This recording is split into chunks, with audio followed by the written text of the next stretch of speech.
ನೀವೆಲ್ಲಾದರೂ ಹೊರಗಡೆ ಇಡ್ಲಿ ತಿಂತಾ ಇದ್ದರೆ ಸ್ವಲ್ಪ ಎಚ್ಚರಿಕೆ ವಹಿಸಬೇಕಾಗತ್ತೆ. ಇನ್ಮೇಲೆ ಕಾರಣಾಷ್ಟೇ ಪ್ಲಾಸ್ಟಿಕ್ ಕವರನ್ನು ಬಳಸಿ ಎಲ್ಲೆಲ್ಲಿ ಇಡ್ಲಿ ತಯಾರು ಮಾಡ್ತಾ ಇದ್ದಾರೋ ಅಂಥ ಇಡ್ಲಿ ಸೇವಿಸುವ ಮುನ್ನ ಸ್ವಲ್ಪ ಹುಷಾರಾಗಿರಿ.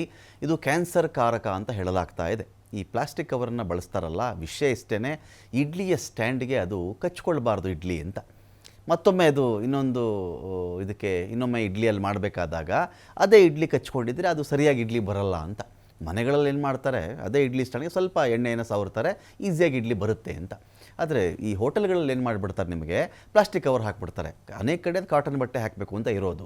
ಈ ರೀತಿ ಪ್ಲಾಸ್ಟಿಕ್ ಕವರ್ ಹಾಕಿದಾಗ ಪ್ಲಾಸ್ಟಿಕ್ ಕವರ್ ಕೂಡ ಆ ಹಬೆಯಲ್ಲಿ, ಆ ಬಿಸಿಯಲ್ಲಿ ಬೇಯುತ್ತಲ್ಲ, ಅದರಲ್ಲಿದ್ದಂಥ ಅಂಶಗಳು ಇಡ್ಲಿಗೆ ಸೇರಿ ಇಡ್ಲಿ ನಿಮ್ಮ ದೇಹವನ್ನು ಸೇರಿದಾಗ ಅದರಿಂದ ಕ್ಯಾನ್ಸರ್ ಬರುತ್ತೆ.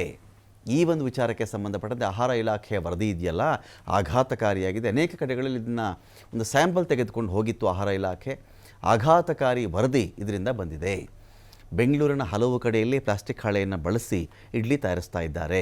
ಸೊ ಹಾಗಾಗಿ ಇದು ಈ ಹಾನಿಕಾರಕ ಕ್ಯಾನ್ಸರ್ ಅಂಶಗಳು ನಿಮ್ಮ ದೇಹ ಸೇರುತ್ತೆ ಅಂತ ಹೇಳಿ ತಜ್ಞರು ಹೇಳ್ತಾ ಇದ್ದಾರೆ. ಬೆಂಗಳೂರಿನ ಬೇರೆ ಬೇರೆ ಭಾಗದಲ್ಲಿ 500 ಇಡ್ಲಿ ಸ್ಯಾಂಪಲ್ಗಳನ್ನು ಸಂಗ್ರಹ ಮಾಡಲಾಗಿತ್ತು. ಅದನ್ನು ಪರೀಕ್ಷೆ ಮಾಡಿ ಆಹಾರ ಮತ್ತು ಗುಣಮಟ್ಟ ಇಲಾಖೆಯಿಂದ ವರದಿ ಕೂಡ ಇದೀಗ ಬಂದಿದೆ. ಹೋಟೆಲ್ ಹಾಗೂ ತಿಂಡಿ ಅಂಗಡಿಗಳಲ್ಲಿ ಇಡ್ಲಿ ಸ್ಯಾಂಪಲನ್ನು ಕಲೆಕ್ಟ್ ಮಾಡಲಾಗಿತ್ತು. 35ಕ್ಕಿಂತ ಹೆಚ್ಚಿನ ಇಡ್ಲಿ ಸ್ಯಾಂಪಲ್ಗಳಲ್ಲಿ ಇದು ಅಸುರಕ್ಷಿತ, ಇದನ್ನು ತಿಂದಬಾರದು ಅಂತ ಬಂದಿದೆ. 100 ಇಡ್ಲಿ ಸ್ಯಾಂಪಲ್ ವರದಿಗಾಗಿ ಇನ್ನೂ ಆಹಾರ ಇಲಾಖೆ ಕಾಯ್ತಾ ಇದೆ. ಒಂದು ವೇಳೆ ಅಲ್ಲೂ ಕೂಡ ವರದಿ ಬಂದ ಮೇಲೆ ಅಧಿಕೃತವಾಗಿ ಇದ್ರ ಬಗ್ಗೆ ಒಂದು ನಿರ್ಧಾರವನ್ನು ಮಾಡಲಾಗುತ್ತೆ.